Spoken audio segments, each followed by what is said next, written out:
안녕하세요. 오늘도 사연살롱을 찾아주셔서 감사합니다. 결혼을 앞두고 있는 30대 예비 신부예요. 결혼 준비로 한창 바빠야 할 저는 한동안 소송 준비로 눈코 뜰 새 없이 바빴어요. 남도 아닌 제 오빠를 상대로 말이죠. 저희 남매는 제가 7살, 오빠가 9살이던 무렵 아빠가 사고로 돌아가시고 엄마의 보살핌으로 자랐어요. 안 그래도 빠듯한 형편에 하루아침에 가장을 잃었으니 생활이 오죽했겠어요. 그래도 저희 남매가 겪은 생활고는 엄마 아빠에 비하면 세 발의 피해요. 저희 엄마 아빠는 두 분 모두 부모님 얼굴을 모르세요. 친척집을 전전하며 살다가 학교도 제대로 못 마친 상태로 서울로 상경해 사회생활을 시작하셨죠. 배움이 짧으니 번듯한 직장은 꿈도 못 꾸고 몸으로 때우는 힘든 일만 하면서 사셨어요. 그렇게 성인이 된 두 분은 아빠는 카센터에서 일을 하고 있었고 엄마는 입주 도우미로 있던 차에 지인의 소개로 만나 가정을 이루게 됐어요. 유일하게 제 기억에 남아있는 아빠 얼굴도 얼굴에 온통 시커먼 기름을 묻힌 모습이죠. 평생 가족에 굶주려 있던 아빠는 가족을 먹여 살리기 위해 정말 열심히 일하셨어요. 하지만 카센터를 차리려고 모은 돈을 친구한테 사기당해 모두 날리자 술에 빠져 사셨죠. 사고가 있던 그날도 술에 취해 밤거리를 헤매시다 뺑소니 차에 치여 그만 하늘나라로 가셨고요. 저희 엄마 아빠는 한글을 모르세요. 요즘 세상에 글 모르는 사람이 어딨냐 생각하시겠지만 살아온 인생이 그런 걸 어떡하겠어요. 그저 이름 석자만 그림처럼 외워 쓰는 정도예요. 저도 사실 이런 걸 알게 된 건 유학을 준비하던 10년 전쯤이에요. 당시 유학 자금을 벌기 위해 정신이 없던 저는 집에다 중요한 서류를 빼놓고 오는 바람에 엄마한테 가져다 달라고 전화를 했었죠. 그런데 엄마가 화만 내시곤 바쁘다시며 못 갖다 주신다는 거예요. 그럼 집으로 퀵을 보낼 테니 서류만 전해달라고 하자 그제야 글을 모른다고 하시더군요. 거짓말인 줄 알았어요. 아니 어떻게 글을 모르고 살면서 지금까지 안 들킬 수가 있었지? 저는 납득이 안 됐죠. 그런데 돌이켜 생각해보니 그동안 미심쩍었던 일들이 떠오르더라고요. 엄마 수첩에는 전화번호 옆에 이름 아닌 알 수 없는 문자 같은 게 그려져 있었거든요. 전 엄마가 악필이라 흘려 쓴 거구나 생각했는데 그게 아니었던 거예요. 휴대폰 문자만 해도 그래요. 제가 문자 보내는 법을 알려드린다고 하는데도 매번 한사코 사양하셨거든요. 제가 평소에 그렇게 문자를 보내도 전화로 하라고 하신 것도 그렇고요. 암튼 모르면 모를까 알고선 그냥 넘길 수 없었어요. 제가 유학 떠나고 나면 누가 엄마한테 가르쳐드리겠어요. 엄마 성격상 창피해서 가르쳐달란 말도 못 꺼낼 텐데. 그래서 전 한국을 떠나기 전까지 틈틈이 엄마한테 한글을 가르쳐드렸어요. 그리고 얼마 뒤 전 계획대로 2년간 모은 돈으로 캐나다 유학길에 올랐죠. 한국에서 유학 떠날 날을 기다릴 때만 해도 캐나다에 대한 환상이 있었어요. 하지만 막상 도착해보니 제 생각과는 많이 달랐죠. 그건 어쩌면 여행지로 보느냐 사는 곳으로 보느냐의 차이인지도 모르겠어요. 일상생활 속에서 접하게 되는 동양인에 대한 노골적인 차별과 동양인 여자를 바라보는 이곳 남자들의 불쾌한 시선은 정말 견디기 힘들었어요. 유학생 중에는 이런 이유 때문에 현지 남자친구를 만들기도 한다고 하더군요. 초기 유학자금만 간신히 만들어갔던 전 영어 실력도 온전하지 않은 상황에서 아르바이트를 병행하며 학교를 다녔어요. 제가 할 수 있는 아르바이트라곤 식당에서 설거지하는 게 고작이었죠.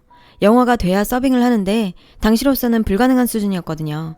매니저는 동양인인 저한테 못되게 굴었어요. 제가 깨지도 않은 접시까지 제 탓으로 돌리며 페이를 깎으려고 했죠. 손가락으로 양쪽 눈을 찢는 행동을 하는 건 다반사고 툭하면 니네 나라로 돌아가라고 소리쳤죠. 처음엔 영어도 안 되고 한 푼이 아쉬운 처지라 차마 넘겼어요. 그런데 그럴수록 더 심해지더라고요. 제가 만만해 보였나 봐요. 그래서 한 번은 작정하고 달려들었죠. 그 후로도 매니저가 싸움을 걸어오면 피하지 않고 맞받아치며 싸웠어요. 그렇게 싸움닭처럼 매일 싸우다 보니 신기하게도 어느새 영어가 늘어있더라고요. 그래서 얼마 뒤엔 홀로 나와 서빙을 하게 됐죠.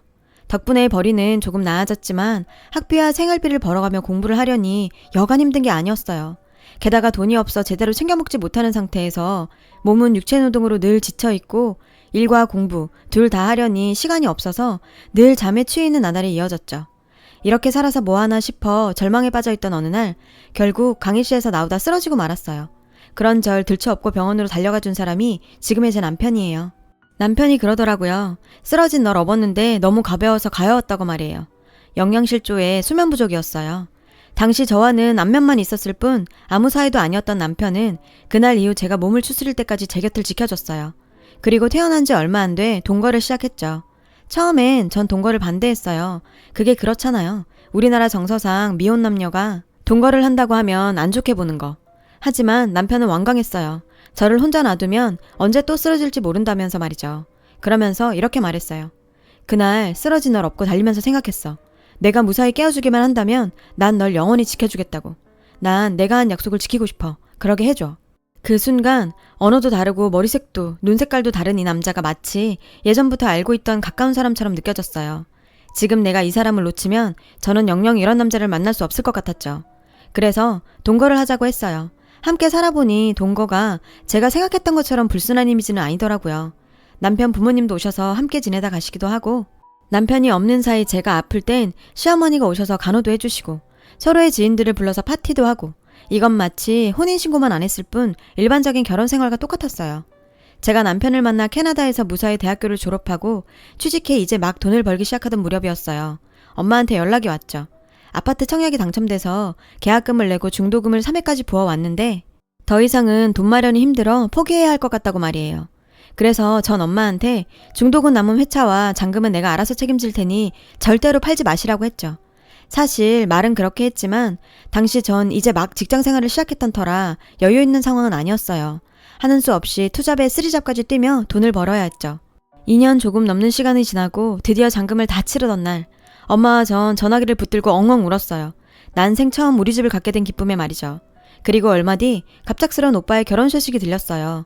속도 위반 결혼이라 신부가 배 부르기 전에 치러야 한다고 부랴부랴 잡힌 결혼식이었어요. 생각 같아선 당장 한국으로 들어가고 싶었지만 무리해서 아파트 잔금을 마련하느라 돈을 빌려 쓴 탓에 주말도 없이 일을 하고 있던 전 결국 시간을 뺄 수 없어서 오빠 결혼식에 참석을 못했어요. 오빠랑 새언니한테 너무 미안해서 얼마 뒤 조카가 태어났을 땐 신상용품부터 돌쟁이 옷, 장난감까지 모두 준비해서 한국에 보내줬어요. 그걸 시작으로 한국 엄마들 사이에서 인기 있다는 캐나다 제품들을 사서 새언니한테 보내는 게 원래 행사처럼 돼버렸고요. 나 대신 우리 엄마를 돌봐주는데 이 정도 못하겠어요? 그런데 이게 다 헛짓이었더라고요. 이때까지만 해도 전 오빠 내외가 엄마를 모시고 사는 줄 알았거든요. 그런데 이번에 한국에 들어와 보니 아니더라고요.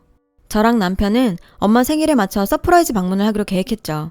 그래서 따로 연락 없이 아파트로 향했는데 집에 아무도 없는지 벨을 눌러도 반응이 없더라고요. 휴대폰으로 전화를 해도 안 받으시고요. 그래서 오빠한테 전화를 했는데 엄마? 엄마 집에 계시지? 근데 왜? 집에 없어. 나 지금 집 앞이야. 집 앞이란 말에 오빠는 엄청 놀라더라고요. 근데 반가워서 놀란 사람이 아니라 뭐 훔쳐먹다 걸린 사람처럼 말이죠. 그제야 오빠는 순순히 빌기 시작했어요. 현재 그 아파트에선 오빠 내외만 살고 있다고 말이죠. 오빠가 직장도 변변치 않고 새언니에 비해 학벌도 딸려서 안 그래도 사돈어른은 오빠를 탐탁지 않게 여기셨대요. 그런 중에 속도 위반으로 딸이 임신을 하자 울며 겨자먹기로 결혼을 승낙을 했지만 시어머니까지 모시고 살아야 한다고 하자 완강하게 결혼을 반대하셨다네요. 결국 엄마가 따로 나가 사는 조건으로 결혼 승낙을 받았다고 하더라고요. 순간 피가 거꾸로 솟구치는 것 같았어요. 결혼을 하자고 엄마를 버려? 게다가 나랑 엄마가 그 집을 어떻게 마련했는데. 집 사서 한번 살아보지도 못하고 아들 내외한테 뺏기고 쫓겨나다니.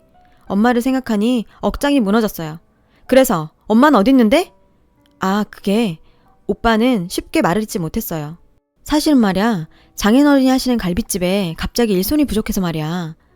엄마는 장인이 하는 갈빗집에 설거지를 해주러 가셨다는 거예요.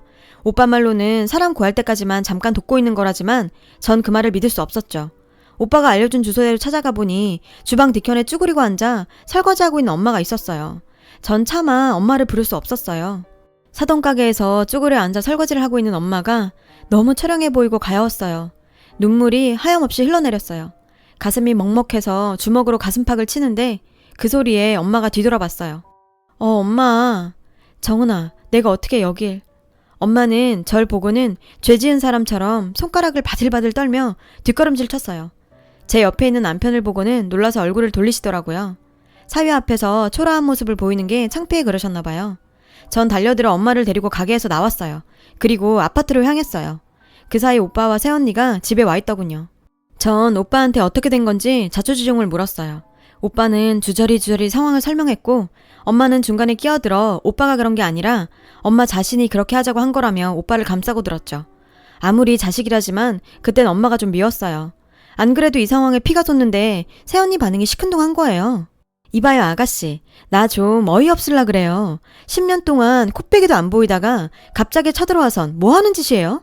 그리고 우리 아빠 가게에 갔으면 최소한 인사는 하고 왔어야 되는 거 아니에요? 더군다나 아무리 화가 나도 그렇지 남의 영업집에서 바쁜 점심시간에 사람을 빼가면 어떡해요? 누구 장사 말아먹을 일 있어요? 당장 우리 아빠한테 가서 사과해요. 무식한 것도 정도가 있지. 어떻게 된 게 이 집 식구들은 하나같이 상식적인 사람이 없어? 새언니 말에 정신이 확 들더군요. 아, 이런 사람한테는 예의 따질 것도 없고 받은 대로 돌려주면 되겠구나 하고 말이죠. 새언니 말 잘 들었어요. 언니는 상식적인 사람을 좋아하시나 봐요. 그럼 언니 말대로 상식적으로 대해드릴게요. 언니 우리 오빠한테 겁탈당했어요? 아니죠? 합의하에 열이 가진 거죠? 그럼 속도 위반이 오빠 탓만은 아니네요. 그리고 언닌 결혼할 때 혼수 뭐 해왔어요? 집안에 있는 가전기구며 소파, 침대까지 언니가 해온 거 아니죠? 우리 엄마가 해준 거죠. 더 정확히 말하자면 내가 뼈 빠지게 벌어서 붙여준 돈으로 산 거죠. 알죠? 이상하네요. 상식적인 걸 좋아하는 언니가 어째 행동은 그렇게 몰상식하게 했대요. 그리고 툭하면 기우는 결혼이네, 학벌이 어떻고 집안이 어떻고 하는데 막말로 가문 좋고 학벌 좋고 직업 변변한 사람이 왜 언니 같은 사람이랑 결혼하겠어요? 언니가 직업이 있어요? 능력이 있어요? 하다못해 인성이라도 좋으면 말도 안 해.